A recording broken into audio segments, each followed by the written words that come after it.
The moment I knew I was about to lose the right to decide my own life was when my own son called it for my own good.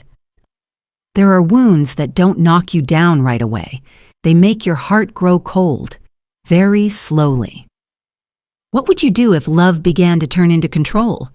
I didn't fight it, but I didn't let it continue either. If you're standing between love and self-respect, you may want to hear this story through to the end. The message arrived just before 6 in the evening, right as I was standing in the kitchen, preparing a simple meal for one. I had just set the pan on the stove when my phone vibrated softly on the table. Not a call, just a short text message. The whole family needs to meet urgently. Tonight. Something important. I stared at the screen for a few seconds longer than usual. There was no greeting, no question about what I was doing, no explanation of what was going on. Just a neatly written, decisive command. More like a work notice than a message between a mother and her child. I wasn't afraid, at least not in the way people usually mean by fear. My heart wasn't racing, my hands weren't shaking, but there was another feeling, very familiar, very faint, like a thin layer of mist settling over my chest. Unease. I put the phone down and looked back at the pan, still cold on the stove. A moment later, I realized I had been standing still for too long. I turned off the stove, even though I hadn't cooked anything yet, and pulled out a chair to sit at the dining table. There are moments in life when, if you rush forward as if nothing is wrong, your mind moves ahead of your reason. I had lived long enough to know the difference between real urgency and manufactured urgency. People only rush you when they're afraid you'll have time to think. When things are honest and straightforward, people always allow each other time. I didn't reply right away, not because I was angry or because I wanted to make things difficult. I tried to sit still a little longer and observe what I was feeling. It wasn't loud or intense, just a tiny bell, ringing quietly enough to signal that something had shifted off its familiar track. I made myself a cup of tea. It was a habit I had kept for many years, ever since my life was no longer broken up by work schedules and overlapping responsibilities. In the morning, I made tea. In the evening, if I needed to pause, I made tea as well. Not because tea had any magic, but because the slow, deliberate process kept me from reacting while my emotions were still unsettled. Outside the kitchen window, the neighbors' lights had just come on. They had a habit of turning them on early, even when it wasn't fully dark yet. I watched the windows light up one by one, as if each person had a separate world continuing to run, regardless of what might be happening inside someone else's heart. I realized I was old, not in the sense of being weaker, but slower. My body, no longer adapted well to a fast pace, but in return, I had time to see more clearly what was happening inside me. At this age, if you're fortunate, you no longer need to prove anything to anyone. You need to live in a way that doesn't make you uncomfortable when you face yourself. I wasn't lonely. My house was quiet but not empty. I had mornings making tea, afternoons stopping by the laundromat to check that everything was fine, and evenings reading a few pages of a book before going to bed early. It wasn't a glamorous life, but it was full in its own way. I thought of Daniel, my eldest son. The way he had written that message made me pay more attention to the tone than to the content. Not because I expected gentle words, but because in families, when people skip even the most basic greetings, it usually means they're more focused on achieving something than on the other person's feelings. I took a sip of tea. The flavor wasn't strong, but it was warm. The warmth spread slowly, down my throat and into my chest. How should I respond? If I replied right away, what would I say? If I refused, was I avoiding something? If I agreed, was I pushing myself into a situation I wasn't ready for? In the end, I chose not to reply immediately, not as a strategy, but because I believed no decision should be made while my mind was still unsettled. I had learned that lesson early on. Every time I rushed to meet someone else's pressure, the outcome was rarely good. When I gave myself time to think, the truth usually revealed itself more clearly. I stood up, put the teacup in the sink, and wiped down the kitchen counter. Those familiar motions brought me back to the present. I knew I would still go that evening, not because I was being forced, but because I wanted to hear things clearly. But I also knew that from the moment that message appeared, something had changed. No noise, no drama, just a small sign of unease, enough for me to start watching everything more, carefully. And for me, that was already more than enough. I didn't always know when to stop. When I was younger, I reacted quickly, trusted people easily, and believed that as long as I was honest, everything would work out. But life doesn't teach through theory. It teaches through experience, and often through unpleasant ones. I joined the military when I was very young, not because I liked weapons or rigid discipline, but because I wanted to leave what was familiar and stand on my own feet. I worked in logistics, nothing glamorous. No one applauded when everything ran smoothly, but a single small mistake could have far-reaching consequences. My job was to make sure everything arrived at the right place, at the right time, in the right quantities. It sounded simple, but in reality, it required patience and the ability to see the whole picture. I learned that people are easily drawn to whatever is loudest.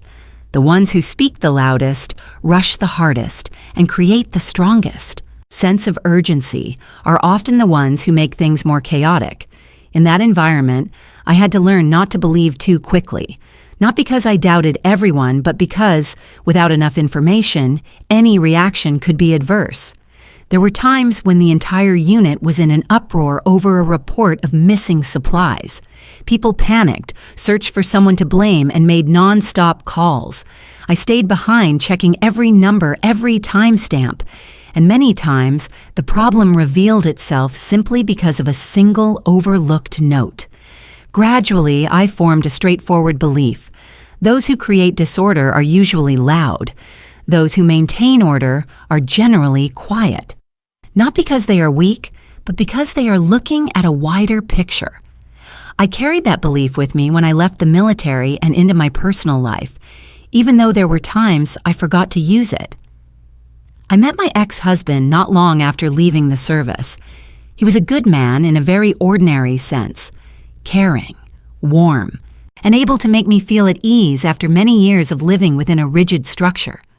I thought I deserved a softer life, and I trusted that feeling.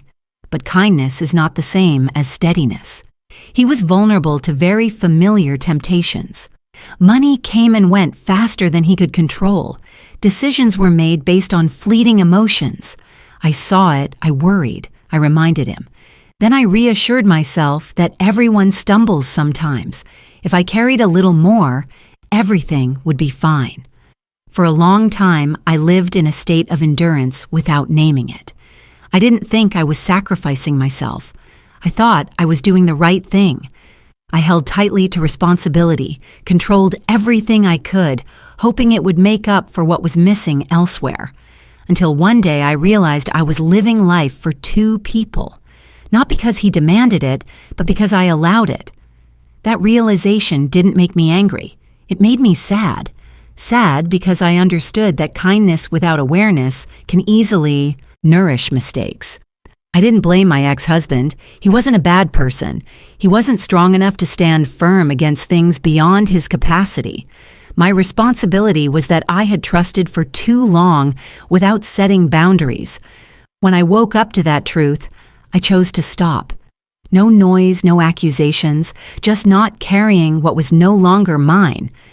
We separated quietly. No one won or lost. We continued on paths that suited us better. After that, I lived alone with my two sons, Daniel and Evan. And it was precisely in my role as a mother that the lessons about awareness returned, in a different form. From a young age, Daniel had a need to control, not in a mischievous childlike way, but in the sense of wanting everything to go his way. He asked many questions, wanted to know outcomes in advance, and disliked uncertainty. When he was younger, I thought it was a sign of intelligence and initiative. I encouraged it, believing my son needed confidence. Evan was different. He spoke less and observed more. When Daniel pushed forward, Evan yielded. When Daniel wanted to decide, Evan stepped back. I used to worry that Evan would be at a disadvantage in a competitive world. I often intervened, trying to pull Evan forward, afraid that his quiet nature would leave him behind. But over time, I began to see more clearly. Daniel grew accustomed to being trusted with authority.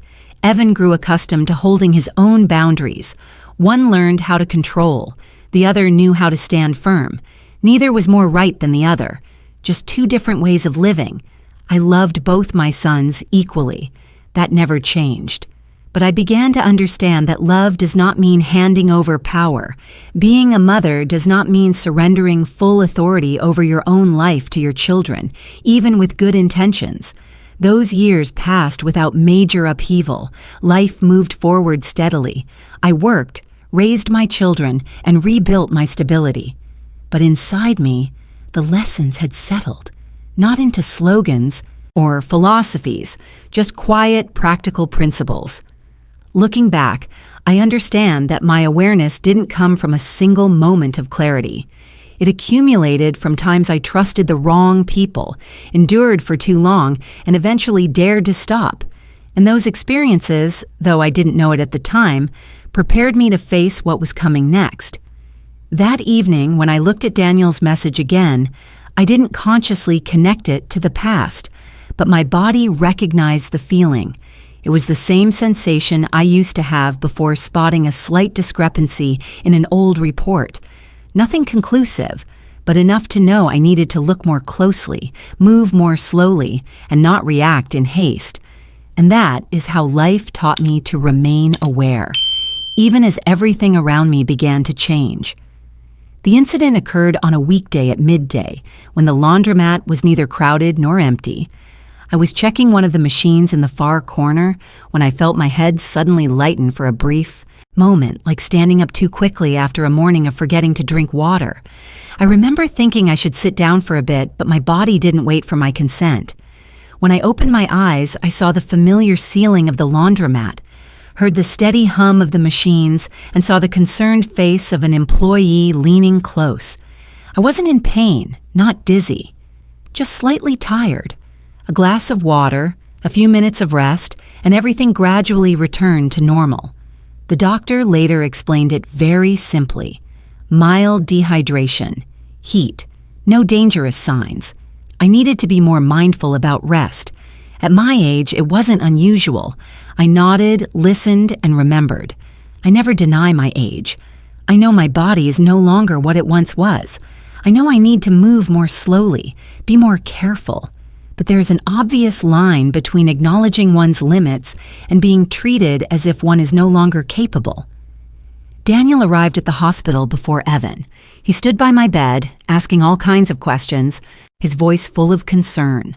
I looked at my son and knew that concern wasn't fake, but beneath it, there was something else. A tension that was hard to name. As if this incident didn't just frighten him, it made him calculate.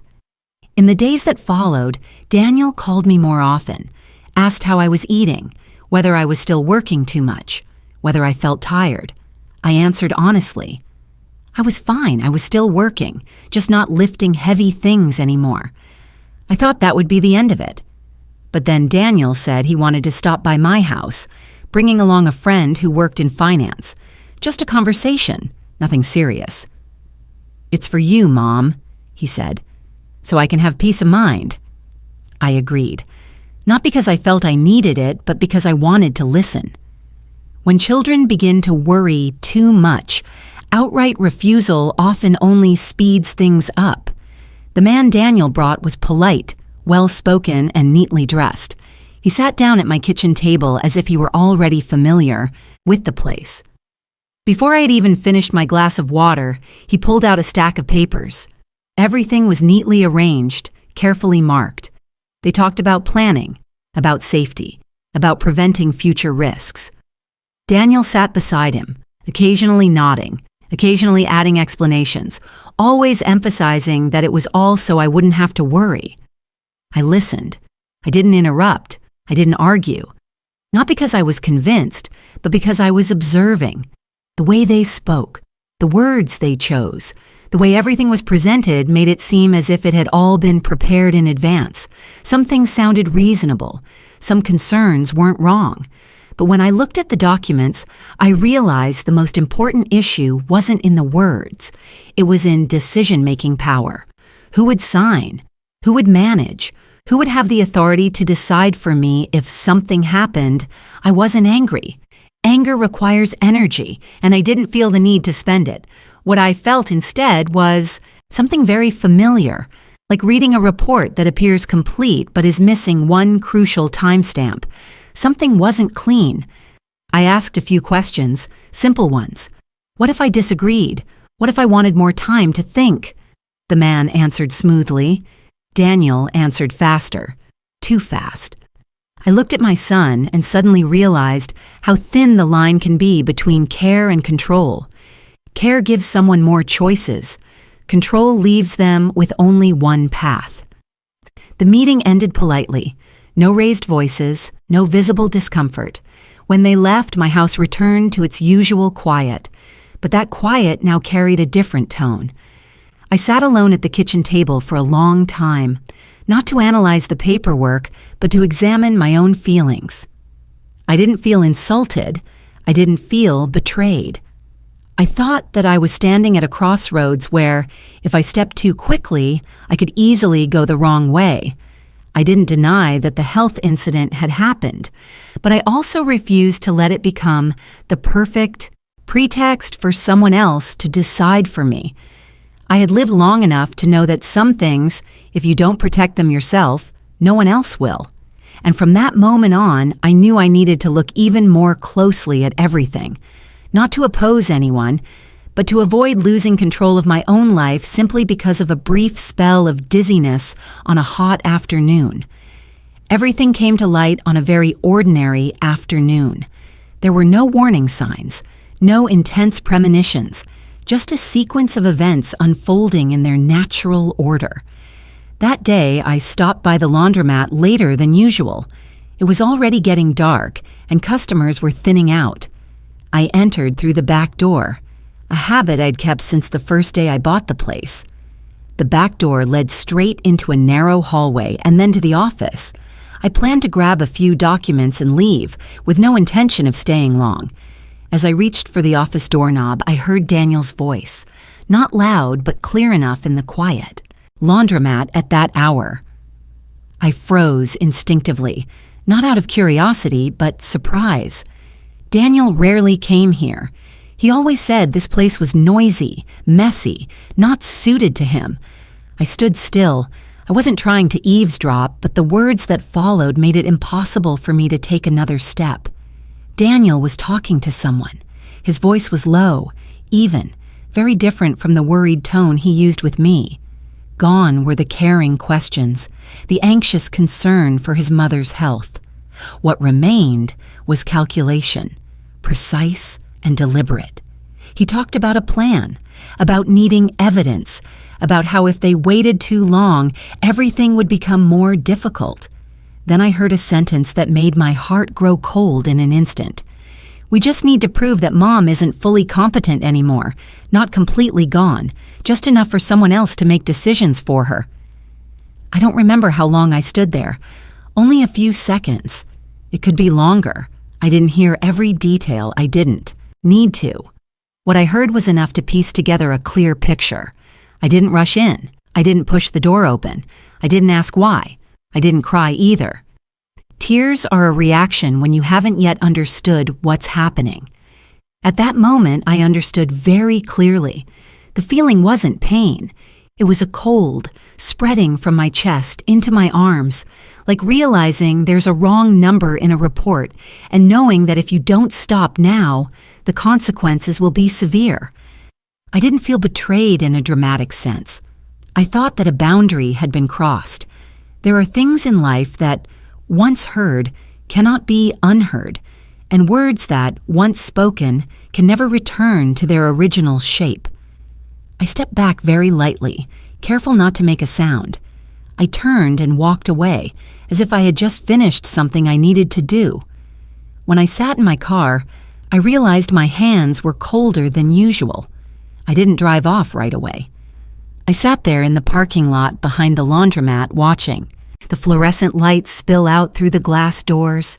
Everything outside continued as usual. The machines kept spinning. Customers kept feeding in coins. No one knew that something substantial had just shifted inside me. At that moment, an ancient belief in me was awakened. When people are willing to lie to achieve their goals, they have already crossed their own line. No one needs to push them. No one needs to expose them. They have chosen it themselves. That night, I didn't sleep. Not out of fear, but because my mind was obvious. I lay in bed staring at the ceiling in the dark, letting each thought pass without holding on to any of them for too long. I didn't think about retaliation. I didn't know about making a scene. The only thing I asked myself was who I would become if I reacted in anger. I had seen people act with emotion in the lead. The outcome was rarely what they hoped for. I thought back to my years in the military, the times when everyone panicked over an irregular report, and the times I chose to sit still and wait for enough information, not because I was brighter than others, but because I knew haste often ruins decisions that could have been right. I also remembered my marriage, the times I chose endurance because I thought it was the right thing to do, and the cost of failing to set boundaries in time. Those memories didn't come to torment me. They came as markers, reminding me that I had stood at similar crossroads before. And this time, I was not allowed to repeat the old way. I told myself I would not act while my mind was still unsettled. No phone calls, no confrontations, no immediate changes. I needed time for everything to settle, for the truth to stand on its own feet without me pushing it. Near dawn, when the sky began to lighten, I finally drifted into a light sleep. Before I did, I knew one thing with absolute clarity. From the moment I heard those words, this was no longer a story of misunderstanding or excessive concern. But I also knew that how I chose to respond from here on would determine who I would become in the rest of my life. And I chose to wait until my heart was truly at peace. I didn't call Daniel after that afternoon. I didn't tell Evan either. Not because I was hiding anything, but because I knew there were things that, if spoken while the heart is still unsettled, would pull others into one's emotions. I didn't want to create more waves. The next morning, I woke earlier than usual. The sky was still dim. I made tea as I did every day, sat by the window and paid attention to how I was feeling. There was no surge of anger, no panic, just a strange clarity, as if after many years I was finally looking straight at something I had only seen vaguely before. I called Laura Bennett around noon that day. Laura was a lawyer I had met a few years earlier during a minor dispute involving a washing machine contract. What stayed with me from that meeting wasn't her legal knowledge, but the way she listened. She didn't interrupt. She didn't rush to give advice. She let me finish speaking before asking the necessary questions. Laura's office wasn't large, nothing showy. A neat desk, a few shelves of files, just enough light. When I walked in, she stood up to greet me, invited me to sit, and then waited. She didn't ask why I was there. She didn't pretend familiarity. She waited. I told her everything precisely as it had happened. No embellishment. No heavy words. I talked about the health incident, about the meeting with the so-called financial expert, about what I had overheard at the laundromat. I didn't speak as a victim. I said as someone arranging events in order. Laura listened carefully. She took notes, occasionally asking to confirm timelines, but showed no surprise or judgment. When I finished, she was silent for a moment, as if making sure I had nothing more to add. "You didn't do anything wrong," she said calmly, "and you don't need to prove that to anyone." That sentence lightened something inside me, not because I was being defended, but because I knew I was being seen correctly. Laura explained my options very slowly, very clearly, not to intimidate anyone or to counterattack, to protect. In the way she spoke, the law wasn't a weapon. It was a fence to mark boundaries that should not be crossed. We started with the basics, a will. I had an old one, made many years ago, when everything was simpler. Laura suggested updating it, not to punish anyone, but to reflect the present reality. I agreed. Next was the issue of a guardian, in case I truly became unable to make decisions for myself. Laura was straightforward. It shouldn't be a family member, not because of distrust, but because emotions always complicate things. A neutral party protects everyone better. We talked about assets. Not many, not a few. But they needed to be clearly arranged. Everything in its proper place. No ambiguity, no room for interpretation, according to personal interests. Finally, I mentioned my grandchildren. Laura suggested a small trust, set aside specifically for them until they came of age, not through their parents. No conditions attached. Just a way for me to feel at ease, knowing those children wouldn't be pulled into matters they hadn't caused. Throughout the process, I didn't feel happy, but I didn't feel burdened either. It felt like clearing out an old room, some regret, but very necessary. Each time something was placed where it belonged, my heart grew a little calmer. That afternoon, I signed the first documents. My hand didn't shake, but I didn't feel the relief people often talk about. I felt settled, a quiet calm, no excitement, no drama, but very steady. On the way home, I asked myself a question I'd been avoiding for days. If my child didn't change, could I endure it? I didn't answer right away. I left the question there, like a heavy object in the middle of the room, forcing me to look at it directly. That evening, I sat alone for a long time. I didn't turn on the television. I didn't read. I just sat and thought. I thought about my years as a mother, about the times I chose to give in because I thought that was love, about the times I didn't set boundaries because I was afraid of hurting my children. And then, very slowly, the answer appeared. I couldn't endure my child not changing. What I couldn't endure was betraying myself one more time. When I realized that, everything became clear. No more reasons were needed. No more justifications. I wasn't opposing anyone. I was standing on my own side, this time completely, and I knew that from then on I would continue to prepare, in silence, not out of fear, but because I had chosen a path that would no longer wound my own spirit. Daniel arranged the dinner at a familiar restaurant in the suburbs, not luxurious but private enough. The kind of place people choose when they want to have a serious conversation, without too much explanation. I arrived a few minutes early, not out of eagerness, but because I didn't want to walk in when all eyes were already waiting. Daniel was there. Evan was there too. The two of them sat across from each other, the distance between them more noticeable than usual. No one had ordered. No one was speaking. When I walked in, Daniel stood up and pulled out a chair for me, a familiar, polite gesture, but I noticed his shoulders were slightly stiff. Evan nodded. The awkwardness was there from the start. No one asked about my health. No one mentioned everyday matters. We sat down like three people about to enter a meeting, not a family dinner. Daniel began. He said he had thought a lot, that he just wanted clarity. After my health incident, he felt he needed to act quickly to avoid trouble later on. His voice was even, neither raised nor lowered, very rational. Then he took out a folder and placed it neatly in the middle of the table. He didn't push it toward me, but he didn't pull it back either. Just enough movement for me to see it, and just enough to apply pressure. Just some procedures, he said. Nothing changes right away, just as a precaution. I looked at the folder for a moment. Not to read it, but to feel it. My emotions weren't stirred. I knew I was ready for this moment, even though I didn't know exactly how it would unfold. Before I could say anything, the dining room door opened softly. Laura walked in. Not rushed, not loud.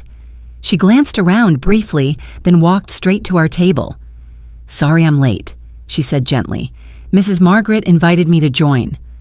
Daniel turned to look at me, a flicker of surprise crossing his face before shifting into tension. Evan sat up straighter, as if he finally had something to lean on.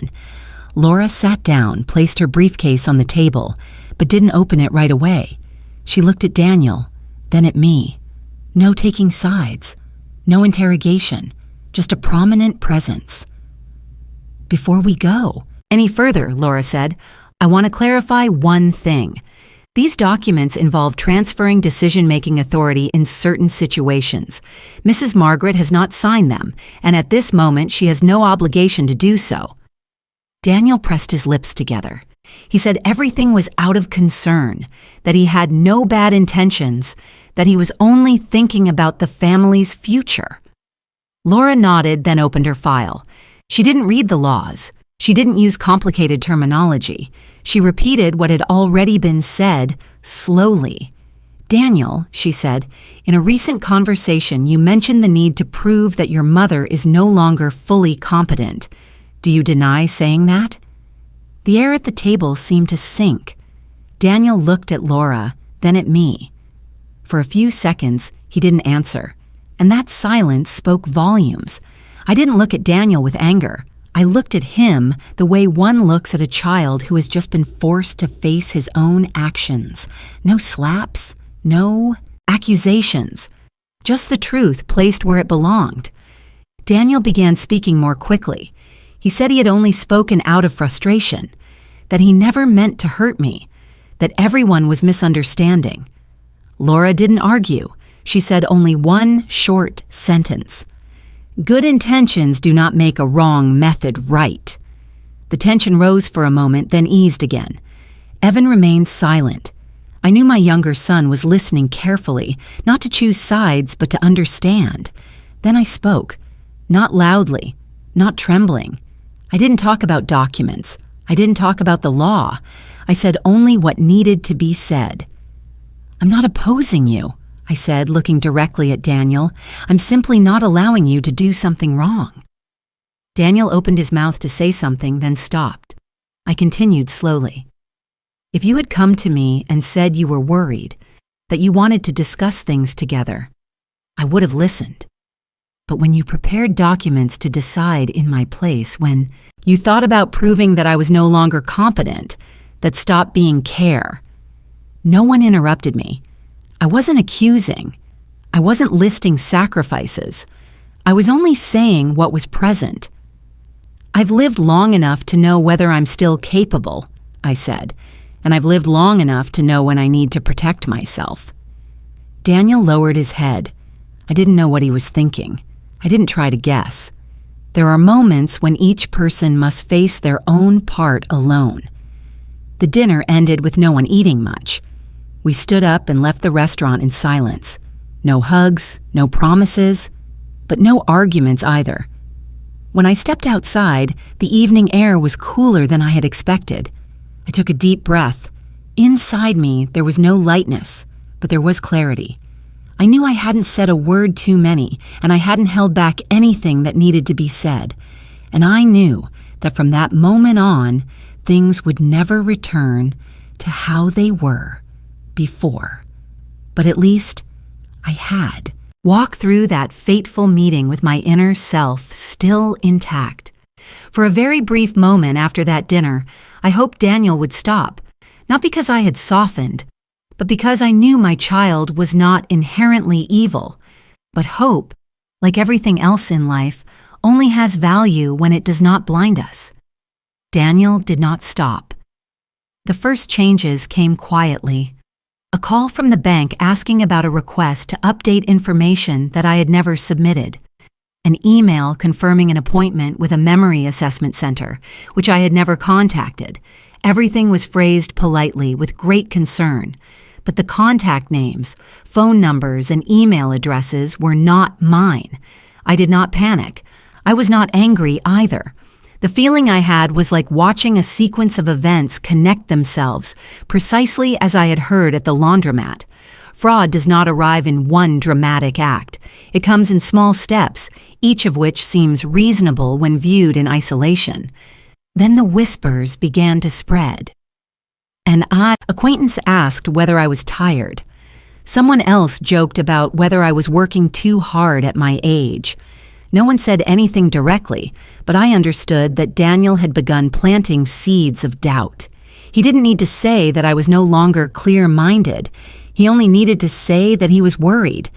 There were evenings when I sat alone, thinking about what my son was doing.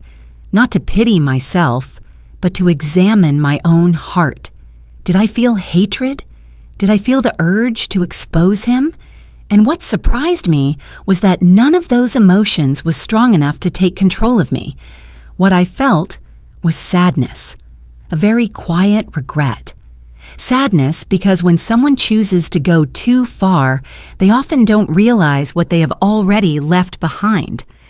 Evan came to see me one evening during a light rain.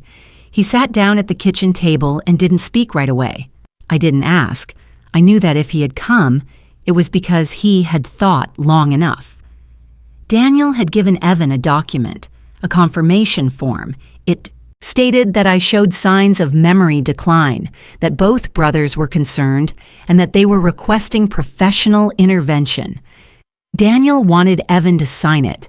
Evan told me slowly. He said Daniel was angry when he refused. Evan was choosing sides. Told that if Evan didn't sign, everything would become more difficult for the family. I didn't sign, Evan said quietly, not because I'm against him, but because it isn't right. I looked at my younger son. He wasn't proud. He wasn't seeking praise. He was telling the truth. And in his eyes, I saw the pain of someone who knows he is losing part of his family, yet still does not turn back. Kindness is not loud. It doesn't need to stand in the middle of the room and announce itself. But kindness also has boundaries. Evan stood exactly where he should, neither stepping forward nor retreating. I called Laura immediately after that. I told her what had happened, just as I always did. No exaggeration, no omissions. Laura listened, then said it was time to let the law do its proper work. Not to punish, not to retaliate, just to put everything back where it belonged. The procedures moved slowly. Applications, verifications, explanations. There were no heated confrontations, no public accusations, just documents filed in the right places and actions recorded by their proper names. Daniel reacted strongly when he received the notice. He called me. His voice was angry, then turned accusatory. He said I had taken things too far, that I wasn't thinking about the family. I listened, but I didn't argue. I said only one sentence, very slowly. I'm not doing this to defeat you. I'm doing it to stop this. The law does not stand with emotions. It stands with truth. Once the truth was placed on the table, no one needed to say much. Fraudulent requests were blocked. Invalid appointments were canceled. Unauthorized representations lost their effect. Nothing collapsed. It simply stopped. In the days that followed, my house grew quieter. No more calls. No new rumors. The atmosphere felt like after a prolonged rain, not joyful but clear. The cost of standing firm is not small. I lost the image of the whole family I once imagined, but I did not lose myself. And to me, that was not a victory. It was simply the consequence of not crossing the boundary of my conscience. Everything was put back in its proper place. And sometimes, that is enough. Life afterwards was not as turbulent as I had feared. It did not collapse, nor did it immediately open into something new. It simply became quieter, in a very different way. Daniel no longer contacted me. No messages, no calls, no indirect inquiries. At first that silence felt hollow, not because I regretted my choice, but because the habit of being a mother does not disappear simply because a decision was correct. There were mornings when I still thought about calling him, then stopped when I realized I no longer knew what I would say. I lost a son in the sense of losing his presence in my daily life, but I did not lose myself. I did not lose the calm of opening my window each morning. I did not lose the clarity of making decisions for my own life. And I did not lose the ability to look into the mirror without shame. Evan still visited me regularly. Few words, no excessive concern. We talked about small things, meals, the weather, his work. Sometimes we sat in silence for a long time without feeling the need to fill it. Evan's presence did not replace the loss, but it reminded me that kindness still has a place, even when it is not loud. Sometimes I thought of Daniel, not with anger, but with a very quiet sadness. I wondered whether he had realized how far he had gone. Then I stopped. Not every question needs an answer. Some journeys must be taken alone. No one can pull another person through them. I accepted something I had always avoided before. Some relationships cannot be saved through sacrifice. More, sacrifice only prolongs their pain. It does not make them right. Once I understood that, my heart felt lighter than before. My days passed slowly. I spent less time at the laundromat. I delegated more. In the afternoons, I often came home early. Some days, I sat by the window watching the sunlight slant across the trees in front of the house. I didn't think much. I didn't revisit the past in a tormenting way. One afternoon, I made tea as I always had. Steam rose gently from the hot water. I held the cup with both hands, feeling the warmth spread into my palms. Outside, the sound of passing cars faded. Nothing special happened, and that was precisely how I knew I was all right. I do not resent Daniel.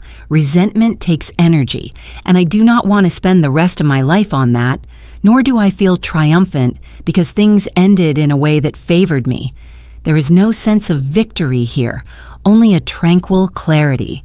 I once believed that keeping the family together at all costs was the right thing. Now I understand that keeping one's mind from falling into chaos is what truly matters. When the mind is at peace, there is no need to defeat anyone and no need to prove anything. That afternoon, I finished my cup of tea. It had cooled, but it was still pleasant. I set the cup down on the table, stood up, and felt my steps grow a little lighter. I did not win against anyone. I kept my mind from falling into chaos, and that was enough.